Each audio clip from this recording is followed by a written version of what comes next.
এমন কিছু মানুষ রয়েছেন যারা রিয়েল লাইফ ইন্সপিরেশন হয়ে আমাদের সামনে আসছেন। ঠিক তেমনই একজন শ্যামপ্রিয়া চ্যাটার্জি, এবং ওনার গল্পটা কি সেটা চলুন আমরা সরাসরি ওনার কাছ থেকেই জেনে নিই। Please welcome Shyampriya Chatterjee on stage with a huge round of applause. একটা জোরে হাততালি হোক ম্যামের জন্য। আমি ডক্টর শ্যামপ্রিয়া চ্যাটার্জি, আমি গলসি মহাবিদ্যালয়ের বাংলা ভাষা ও সাহিত্য বিভাগের সহকারী অধ্যাপক। আমার এই লুপাসের জার্নি শুরু হয়েছে আজ মোটামুটি বছর দুয়েক হলো। প্রথম যখন এটা ফেস করলাম অনেকটা সময় কিন্তু আমার নষ্ট হয়েছে, যেটা ডাক্তারবাবুরা বলছিলেন যে ভুল ট্রিটমেন্টের মধ্যে দিয়ে এটা হবে, এটা করলে এটা হবে। এবং আমি তো একটি স্বনামধন্য প্রতিষ্ঠান থেকে এটাও শুনেছিলাম যে কোনোদিনও মা হওয়া সম্ভবপর নয়। আমি যখন প্রথম স্যার ডক্টর অর্ঘ্য চট্টোপাধ্যায়ের একটি ইন্টারভিউ দেখি, প্রথম ইউটিউবে দেখি, তো সেখান থেকেই আমি যোগাযোগ করি। ওনার অ্যাসিস্ট্যান্ট ম্যাডামের নাম্বারটি দেওয়া ছিল সেই লিঙ্কে, সেখান থেকে আমি পাই এবং যোগাযোগ করি এবং প্রথম ওনাকে দেখাতে আসি। পেশেন্ট সেন্ট্রিক যে ট্রিটমেন্ট সেটা এত ভালোভাবে ওনাদের কাছ থেকে পেয়েছি, যখন যেখানে যেরকমভাবে দরকার হয়েছে, মানে উনি বেড়াতে গেছেন, উনি মাঝ রাতে যে কোনো সময় আমার প্রবলেম হয়েছে উনি কিন্তু গাইড করেছেন। অসংখ্য ধন্যবাদ আমার পক্ষ থেকে এই এশিয়ান ইনস্টিটিউটকে আমাকে এখানে এভাবে আমন্ত্রণ জানানোর জন্য। আমি সত্যিই কৃতজ্ঞ। নিজের জীবনের এত বড় একটা জার্নি, এতটা বড় যুদ্ধ এবং এই লড়াইটা সবার সঙ্গে ভাগ করে নিতে গেলেও অনেক বড় একটা মন আর অনেক সাহসিকতার দরকার। আমরা একটা ছোট্ট ফেলিসিটেশন রাখবো আপনার জন্য, সেটা তো আপনি গ্রহণ করবেনই, আপনি আমাদের মধ্যে এসছেন যখন।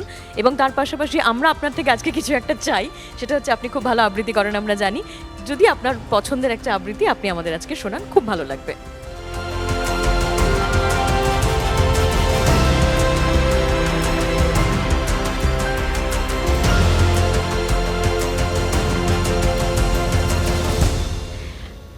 নমস্কার। পরিচয় কবি রবীন্দ্রনাথ ঠাকুর। একদিন তরিখানা থেমেছিল এই ঘাটে লেগে, বসন্তের নূতন হাওয়ার বেগে।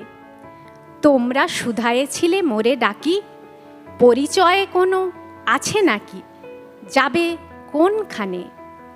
আমি শুধু বলেছি কে জানে। নদীতে লাগিল দোলা, বাঁধনে পড়িল টান, একা বসে গাহিলাম যৌবনের বেদনার গান। সেই গান শুনি কুসুমিত তরুতলে তরুণ তরুণী তুলিল অশোক। মোর হাতে দিয়ে তারা কহিল, এ আমাদেরই লোক, আর কিছু নয়। সে মোর প্রথম পরিচয়। তারপরে জোয়ারের বেলা সাঙ্গ হলো তরঙ্গের খেলা।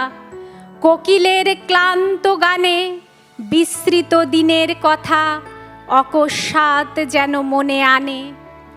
কনক চাঁপার দল পড়ে ঝুরে ভেসে যায় দূরে। ফাল্গুনের উৎসব রাতির নিমন্ত্রণ লিখন পাঁতির, ছিন্ন অংশ তারা অর্থহারা। ভাটার গভীর টানে তরিখানা ভেসে যায় সমুদ্রের পানে। নূতন কালের নবযাত্রী ছেলে মেয়ে শুধাইছে দূর হতে চেয়ে। সন্ধ্যার তারার দিকে বহিয়া চলেছে তরণী কে? সেতারেতে বাঁধিলাম তার, গাহিলাম আরবার, মোর নাম এই বলে খ্যাত হোক, আমি তোমাদেরই লোক, আর কিছু নয়। এই হোক শেষ পরিচয়। নমস্কার।